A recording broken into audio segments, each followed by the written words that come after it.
All right, well, welcome everybody to how to achieve GreenStar Homes Silver certification. This is the second part in our GreenStar Homes certification series.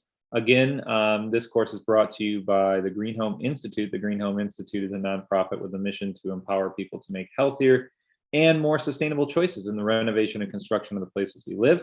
Today, I will be your speaker. My name is Brett Little, and I am the program manager here. Briefly, this session is approved for continuing education units among many different CU bodies, as well as internally our certified green home professional designation under all 5 pillars of green, as well as AIA, health, welfare, and safety, which may make it applicable to your state-based design or contractor license. As a reminder, for those of you who are members, you get GreenStar certification for free on single family and smaller projects. And you get discounts on optional preliminary plan reviews where we're going to make sure in the design stage you are on track to meeting certification. And there's no question about it, assuming you follow through with the design in the construction practices. So that's totally free for our members. You get instant access to all of our webinars. We've got some free mugs we're going to send your way. You get discounts and free paid courses for CEUs. Oh, so many other benefits that you can check out there on our website. And before we get started, again, we've got now over 210 members, so big thanks to them.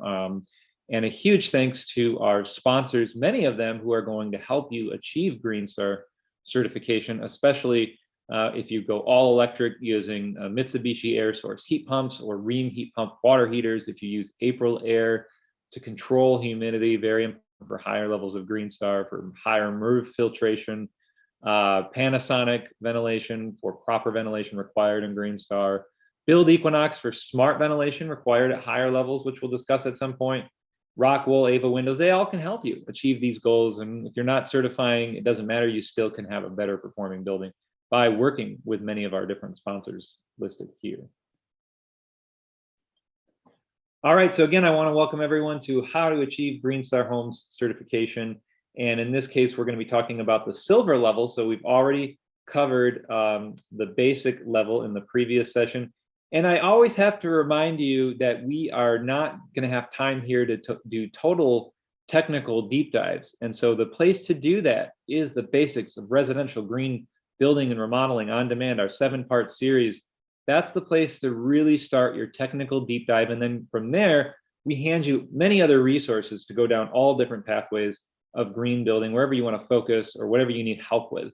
We give you a lot of different resources. We redo this every year, so we'll be doing another one maybe later this year or 2023.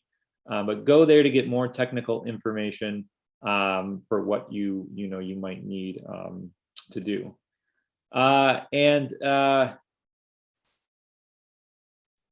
So there were a couple of things we missed in the last session for the basic certified levels that I really want to quick cover that are not related to your basic existing home renovations per se.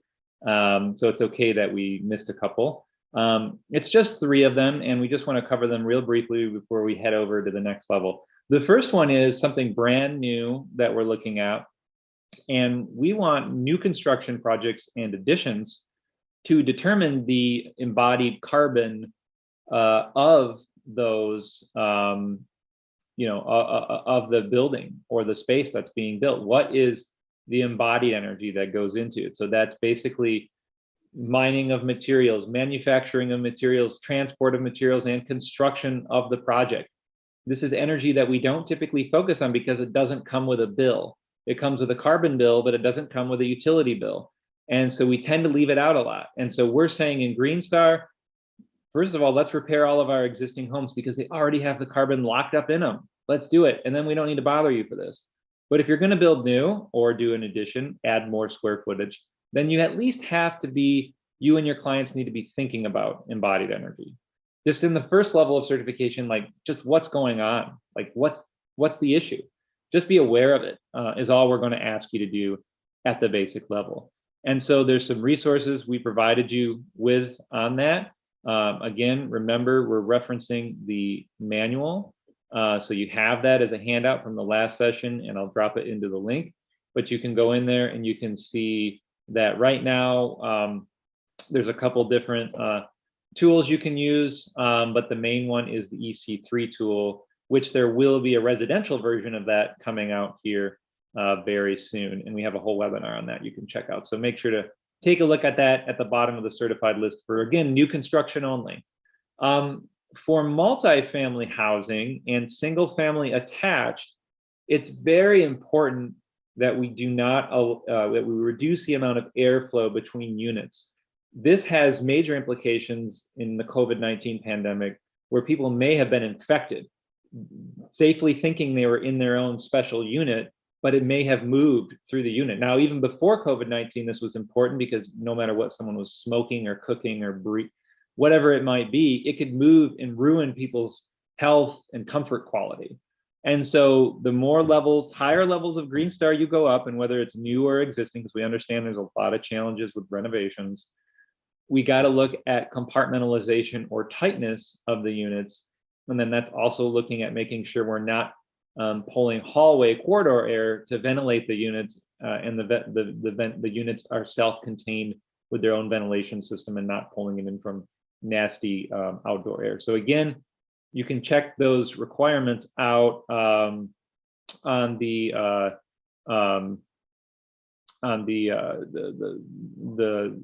manual that you'll be able to see here, and you can go in and take a look at you know, what levels of air change requirements you need to hit in order to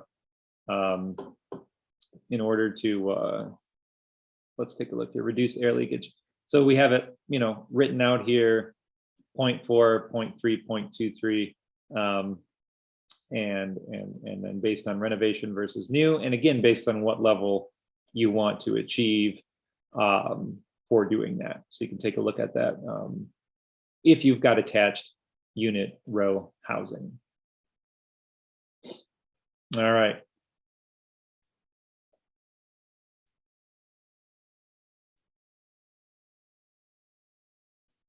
Also, we forgot to mention, if you've got fireplaces, and this is both new construction and also existing housing, those fireplaces, we need to make sure are not polluting the air quality severely for the occupants. And so they got to be sealed. They have to have makeup air in them. And so that's very important to make sure. If that's not the case, or that's too expensive, we do have some workarounds. We do also need to make sure that there are CO detectors, carbon monoxide detectors, right in the room. However, if again that's a problem, there are some different workarounds that you can use that involve air quality monitors and sensors, which we're going to be talking more about at the gold level as a requirement in GreenStar, where as long as the user, the occupant, is informed of immediate problematic low level carbon monoxide as well as PM 2.5, and there's some sort of mechanism by which to inform them that there's a problem, they can then be educated and decide for themselves if the fire is worth being exposed to that high level of pollution. Because right now people just don't know that they're being exposed to this pollution ongoing, which can be carcinogenic and everything. So there is that workaround of awareness. And so talk to us if you've got a fireplace and it can't be repaired to be sealed, or they don't want it to be. Let's have a conversation. We've put in some alternative pathways there, just to make sure, again, people you know what's going on. And it's really just about that, you know, that awareness. All right, so like I mentioned, last session we covered the certified. This is the way the program works. You got to get to the certified level before you can get to the silver level. Now, you don't have to certify, I just mean you need to meet all the requirements, and then start looking at silver. And so don't, you know, obviously there's great resources, educational resources for you all at silver, gold, and platinum levels. And by the way, we're still building gold and platinum out. There's some stuff there on the checklist, but we're still building it out. So if you remember right, and I'll just kind of go over this again for any of you who are new or just want a little bit of a refresher here. There it is. So hopefully you can see the workbook here. So again, if you're on the workbook tab, there's the details tab where you're putting in all your project information. The workbook tab, remember, to get to certified, you need to achieve all of the certified levels here in column H, right? I got to fix one of these. But, and then once you've done that, and again, in the design stage, right, we're doing a design review for you. We're doing an inspection of an existing home. We're seeing which of these things are already met and what need to be fixed. Once you've either achieved these on your plans, in your specs, and you feel confident, then start looking at the silver level. Or maybe on your last project, you got certified and you're like, you know what, I want to try for silver on this next one, or however you want to do it. You then need to move over and, you know, first you achieve these and then you start looking at these items and saying, what can we do here? What's a barrier? And then again, gold and platinum and so forth. So it's not to say you can't find valuable things to do here, even if you're only getting certified. We certainly aren't discouraging you from looking at these. It's just that you won't get any points for doing it. It doesn't mean anything. You could get some badges, and we'll cover the badges in the 5th session or maybe the 4th session on what that means. And so there could be some opportunity there. But for now, make sure you've at least feel good about these certified before you move on to the silver level.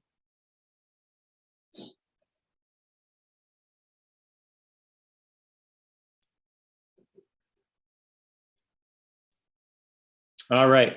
So, and then one thing I also forgot to mention back to the fireplace is, you know, one solution to doing that too, if you look at the alternatives, is going electric. There are electric fireplaces out there where I've been fooled. I thought they were real, real gas fireplaces, but they're all electric. Or there's, you know, I've got some too, some nice LED fireplaces that, you know, they get you by. And that, of course, zero combustion. So just some other workarounds there for you. So again, just as a reminder, this is session 2. And so you've already been through session 1, hopefully. You want to make sure you understand the basics first before you go through this one. And if you haven't, that's okay, still welcome. You can go back and take a look at the other one. I will post a link to it here for you in the chat, and those of you listening on demand can access the first session. So again, it's foundational, it builds on itself, so make sure you understand the first one. So in summation, what do we need to do? How do we get to silver? Again, I'll remind you, we need to be certified level first. You don't have to certify, you just need to meet it and be confident of that. Okay, you've done that. Now what are we asking you to do? We're asking you to properly size cooling equipment, getting a higher energy rating, moisture resistance flooring, testing for refrigerant leaks, educating the occupant, lowering the devices of the water use even lower. This one trips people up all the time. We've got some great builders who do some great work, net zero homes, but can't get past the certified level because they just can't get the water flow device rate down. And sometimes that has to do with, you know, the dynamics of you versus the owners, right? And what they want. So there is a challenge there, depending on and having that conversation with your owners about the importance of low flow devices. Sealed gas appliances, non-paper faced drywall in new construction and new bathrooms that are being renovated. Avoiding new pan joists in walls not existing. Venting range hoods, air leakage reducing, and we're going to talk about reducing embodied carbon in new construction at the silver level at the end of this session. So again, what do we have at our disposal? We just went over this. We've got the checklist. We've got the workbook. What's really important to know is that the workbook is one that you need to you know, to copy, right? You got to make a copy of it because the master file isn't going to allow you to do anything for it until we can build this out on our WordPress site.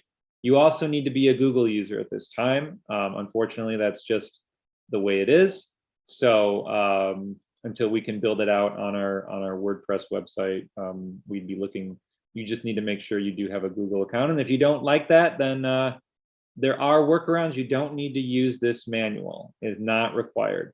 So again, when you're coming in, you're going to go to File, make a copy, generate your own version. Please do not hack it after you do that. It can be hacked, and we will be looking for that if you try to submit a workbook that's been hacked. So don't hack it. There are cases where you can hack it if you come up with your own cool ideas, and we'll go over that at another later time. But make a copy, then it's yours. Invite me into it, invite your team into it, and then away you can go. So what we're going to do next is we're going to go through, again, each of these silver ones pretty much in order here on what you need to do to get to the silver level. And as a reminder, make sure you're following along here on the manual. And one thing we're setting up here is, first, you can sort this manual. First, it's certified, and then it sorts it only to the things for certified. Now, the way silver works is because you have to have the certified items to get to silver, it has them all. So we're going to build it so it has a silver all and a silver only in the short term. But in the meantime, if you scroll all the way down to properly sized cooling equipment, that's where we're going to kick this off. So as I'm going through each of these, you can reference the actual requirements and alternative approaches. And I'm going to jump back and forth between this and the slides too, so you can see that as well.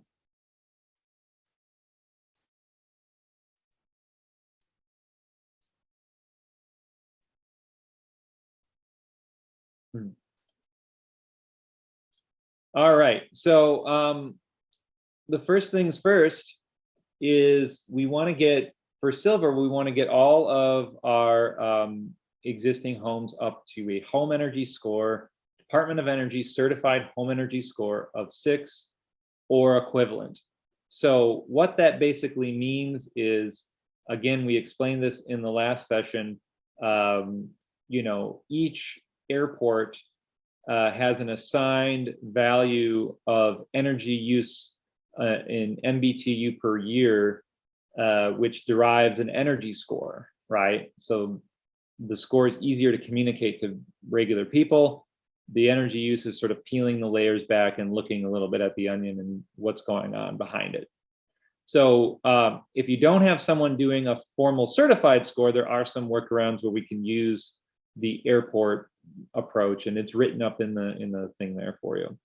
And then after that, for new construction, we want to see 30.6 MBTUs or 9,000 kilowatt hours if you're all electric or some hybrid of the both, using some kind of energy modeling software tool to verify that, and it's been actually tested as well, or a HERS index rating of 40. So these are some of the different viable pathways you can take to achieving this, whether you're new construction or an existing housing project. If you're doing a renovation, we still go by the home energy score, or an addition, we still go by the home energy score approach. So that's energy. It's all performance, right? So when you're doing your score, you're working with your rater, you're putting in inputs of how you want to save energy. It's putting out outputs on what your rating is, and then you figure it out from there on how you want to achieve it. And we have a whole educational session on all the different energy rating tools if you want to check that out. Next is water. And again, this is the one that trips up everybody, because you got especially our high-end homes, you got a high-end client, or you're doing a renovation and you're like, hey, the toilet works just fine. Why switch it out? Okay, it's like, well, that's important because we need to cut our water usage, right? And water usage drives carbon, whether you're on the grid or off the grid, whether you're city water or well water, you got to pump that. The more water you're pumping, the more carbon you're emitting, the more energy you're using. So it's all problematic.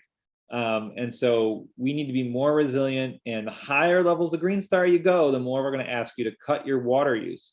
So again, this trips up a lot of folks, a lot of great projects that, would be otherwise platinum in other programs can't get past it in ours, because we do really want you to not forget water. It's very important. So we're looking at less than 1.3 gallons per flush for the toilet, 2 for the shower head, 1.75 for the bathroom sink in this case. Or you can use our performance pathway and get a home water score of 3. And we're always updating the performance pathway, but let's just, show you an example here. The water score is the 3rd tab over on your workbook. This is a manipulated water score. So it's going to come to you with some numbers already in it here for the basic. But you can see here, this is an example of something we see once in a while where you've got like a high-end client and they, want those shower heads. They want Niagara Falls flowing on them, right? And fine, we're not going to here to judge you, but you got to save your water somewhere else. So how do we get to a 3? Let's, drop the toilets down to 1.28, bathroom to 1, kitchen to 1.5, clothes washers, Energy Star, dishwashers, Energy Star. There's no leaks. And now we had to go outside and we had to use the EPA water budget tool or some alternative outdoor water budget program that said an average home of this uses 2,000 gallons of water per year, but this home has more efficient water systems outside and now it's 1,000. So you can see that's just an example, but other examples in affordable housing or like existing homes, they say, oh, our 1.6 gallons per flush toilet, it's not leaving. We're not changing it. The toilet works just fine. Okay, let's cut water in all these other ways. Let's knock your shower head down to 1.25. Boom, now you're, above the threshold or whatever. So you can just play with that, tweak the numbers, and you can see how you can save water performance drivenly if you don't want to follow those prescriptive numbers. And if you're like, hey, I don't want to mess around with performance, I don't got time for that, then you got to hit these other numbers that are listed right there in the checklist.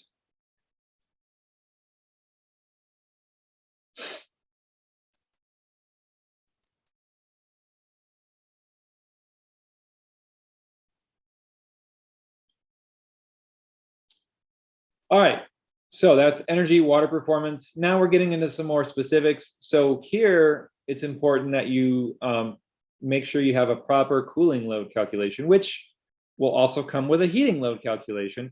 Cooling is important because when you have an oversized air conditioning, it doesn't properly dehumidify, which can cause all sorts of problems. As the climate gets worse, we see situations where the humidity goes up so high that it can be deadly. So this has practical application for the future as things get worse. First of all, if the project doesn't have cooling, then you don't need to do this, but I will warn you that every home should have cooling now, even in the colder climates, given the circumstances that we're heading into. And our higher levels of GreenStar will mandate that you have to have cooling. Silver doesn't. So either have no cooling or make sure you do properly sized cooling system on the project. So it can't be undersized, it can't be oversized. It's got to be, right sized, right on, so it's properly cooling the space down, but then also dehumidifying. And so that's usually done through manual J version 8. There are some do-it-yourself applications too. Hey, while you're at it, do a heat load and make sure you got the properly sized heating system too. But we'll be looking at that at a higher level. This is an easy one. If you're renovating a home, if you're building new, it's really easy. If you're renovating, just make sure you get rid of that carpeting in the kitchen. Get rid of the carpeting that's in the entry door, the main entry door, not the side ones or the sliders. That's fine.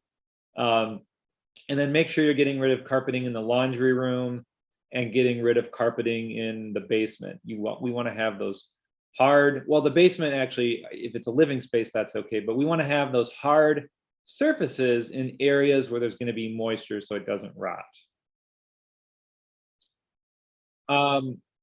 This is me on site doing an inspection with our energy auditor, and this is him testing the bath fan. And so at the basic level of GreenStar, we just want to make sure that there's the bath fans installed and use the toilet paper test. But at the higher level of Silver GreenStar, we want to see a formal energy test like this being done, hitting 50 CFM at the least, to make sure that you've got proper ventilation. And this also goes into the whole home ventilation, which we're going to discuss later, if you're using the bath fan to achieve that. So in the first version of GreenStar certified level, you get to pick between range hoods or all electric stoves. In the silver level, we want to see the range vented for sure, up and out of the house as well, or be using an energy recovery ventilator to supply air to the space as an alternative as well. So that's not, at silver, that's not optional. That's a requirement that needs to be done, and it's got to be tested by your GreenHome Inspector or an energy rater or someone you're working with, and verified to be pulling at least 100 CFM or higher. And if it's over 400 CFM, then you need to have something to bring in fresh supply air to make it up, so it's not over ventilating.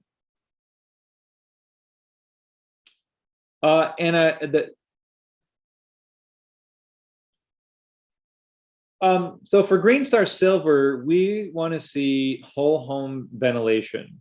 And that sounds like a very loaded term, but it can be as literally as simple as having a bath fan run continuously or intermittently on a timed schedule. It doesn't have to be complicated. It can be as simple in the South as having your furnace run intermittently or on a timed schedule or constantly, and not just cycling air, but bringing it in. And usually we do supply air in the South, we do exhaust air in the North or in the South. We try to avoid supply air in the North. It just tends to cause problems. But we leave it up to you all to determine if it's going to be supply or exhaust. We don't care until we can get further scientific research that shows this climate zone can't be exhaust or it's going to cause moisture problems, and this one can't be supply. I don't think we're there yet. If someone thinks we are and you have some data, let me know. I haven't seen it yet to where we know for sure. But what we do know is you should use balanced, but that's going to be a higher level of GreenStar, so stay tuned for that one. So that's why we've got bath fans, supply, energy recovery ventilators, heat recovery ventilators as an option, and we got to have some kind of controlling mechanism by which to ensure that it's continuing to do that. So these are rates that fluctuate anywhere from 50 to 200 CFM, depending on how big the project is and how leaky it is. You can use under 62.2 something called the leaky home credit. And so basically, leakier the home is, the less you have to ventilate. And so it's not ideal, but we understand the challenges of existing homes and weatherizing them, and especially with the labor shortage and material shortage these days. So we get that. So you don't want to overventilate the home. So if it is a leakier home, you would use some available free resources that we have referenced within our tool on how to achieve that based on the inspection results. If it's a new construction, you should know what your air leakage target is, and there shouldn't really be, a question about that.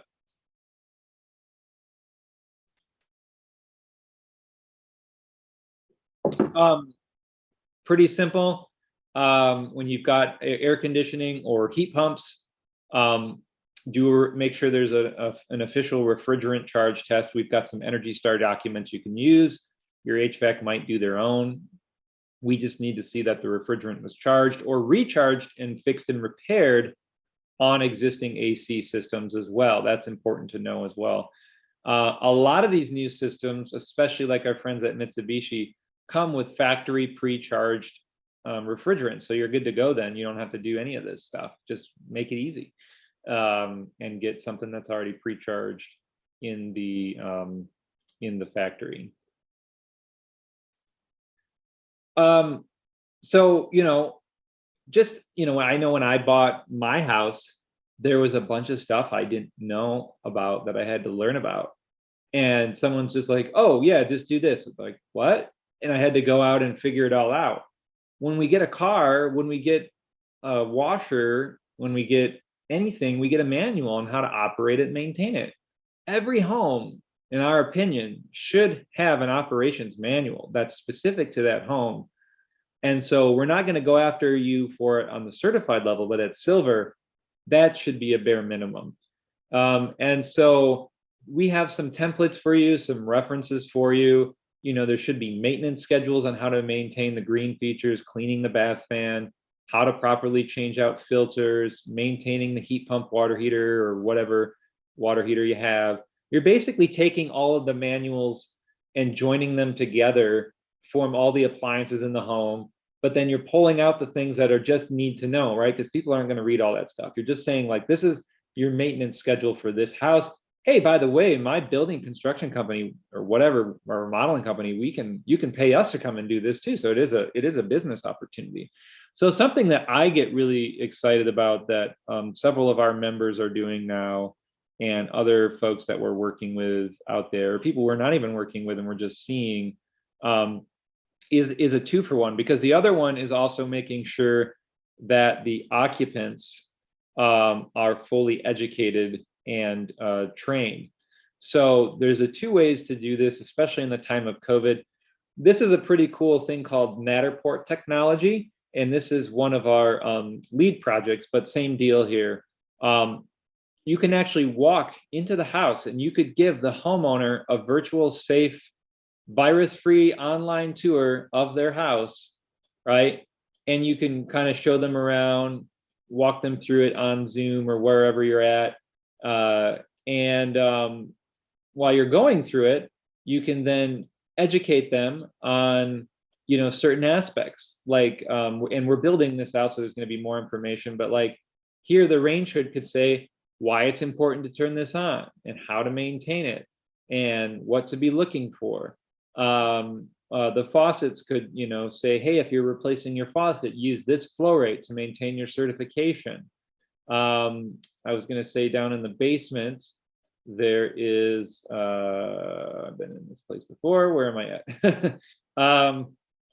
You know, you head downstairs and, you know, there's equipment down there that people, especially some people, just get kind of concerned about. So it might say, here's how to clean the water heater, or here's who to call to get someone to drain the tank.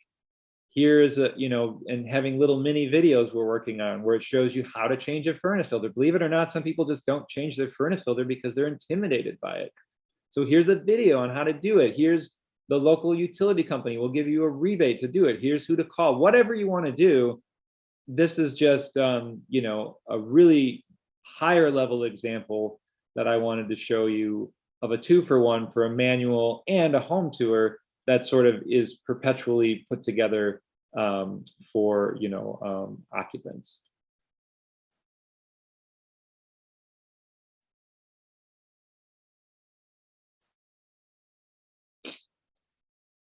All right. So here's a challenge for you all. You've been through our courses, so you should know this. One of these is GreenStar Silver approved. The other one would require testing and a passing grade. So my question to you, left side or right side, which one is approved for GreenStar Silver and why? Yes, so if you said the right side, you can see here there's the power vent and there's a drain fan down there, which is a 2-for-1. Over here on the left side, you've got a naturally drafting system, which is allowed under the certified level as long as it passes the combustion analyzation testing. So these both are allowable in the program, but they have, just depends on what level you want to achieve. Here, for new, so this is new joists, new HVAC duct systems, not existing. So we're talking additions, new construction, or just new build outs. And that's you on the honor system. Avoid panning the joists, the wood joist. It needs to be fully ducted. So just know that these are photos of what not to be doing. If we find this on an existing home, we will document it during our inspection. We'll recommend fixing it, but it's not required to fix for the silver level. That'll be something for a higher level of GreenStar. We understand it is challenging. So, and then for brand new bathroom renovations or new construction, so again, not existing, we ignore this on existing. We're looking at not putting in a paper face backer behind the shower and tub surround.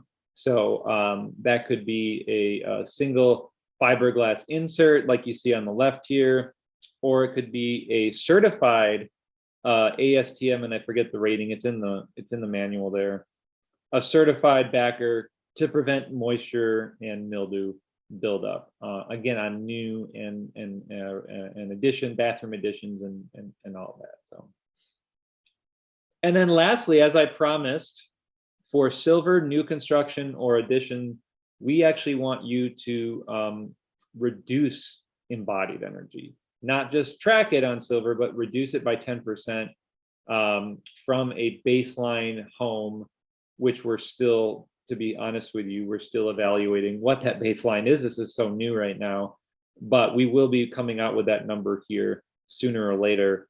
There are some workarounds to this though. So the first one being you can build without concrete. So go concrete free. And so there are like techniques, and we've done a webinar before on this, like concrete free slab construction. We saw some new information coming out about that strategy.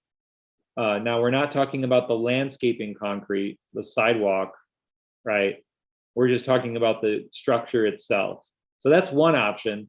We know there's no secret that 80% or so of embodied carbon itself is the concrete. So if you can just get rid of that, you're well on your way. And then the other alternative is to use all electric construction equipment, no gas, and power it through renewable energy. Or if you can determine that the local utility company that you're plugging into is using renewables at the time, that's another workaround.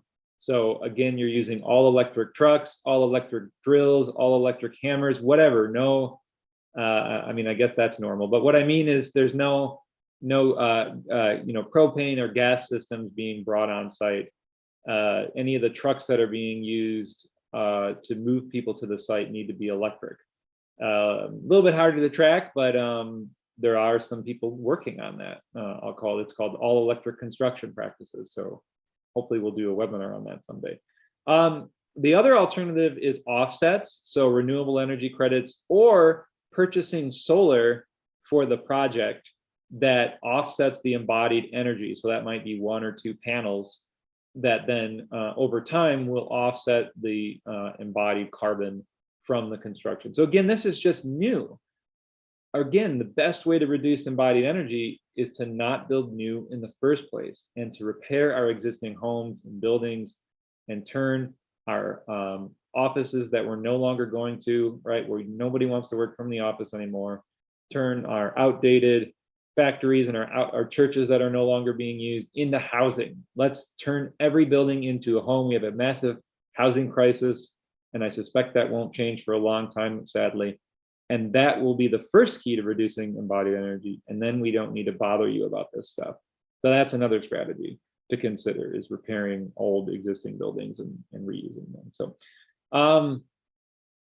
that's all I have. I can jump into some questions now. Again, for those of you watching this on demand, head over to our Thinkific channel and take the quiz with an 80% passing rate, and or on the USGBC channel or whatever channel you're watching this on.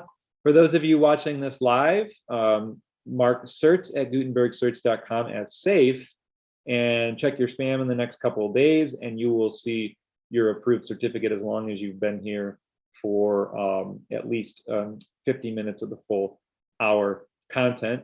And before we head into those questions, again, a huge thanks to our board of directors, all of our volunteer speakers this year, as well as our executive director, Jose Reina, and our top tier sponsors, Mitsubishi, Rheem, Build Equinox, and April Air. A huge thanks to all of them for supporting our work in making products that can help you meet and beat GreenStar and other green certification programs.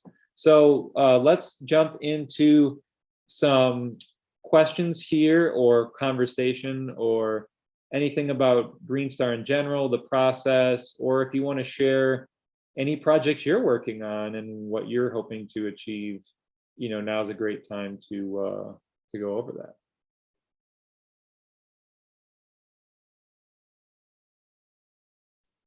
Well, before we wrap up, just a reminder then that, again, GreenStar is the 3-tiered approach. We've already covered the certified level. This session was silver. Next session, we're going to be covering gold. And then we're going to be doing a session on platinum, either by itself or in conjunction with the badges. So not only can you certify to certified silver, gold, or platinum, but you can also achieve badges, things that are important to you and your clients, like healthier home badge, or reduced exposure to electromagnetic frequency, and they'll have a better name than that. Or accessibility may be very important. Net zero or zero energy badge, or zero carbon badge, or all electric home badge. You name it, we're going to be covering all those different badges briefly, how to get to some of them by using some of the things that are already built into the GreenStar workbook. So those are some sessions to be looking out for once we plan them.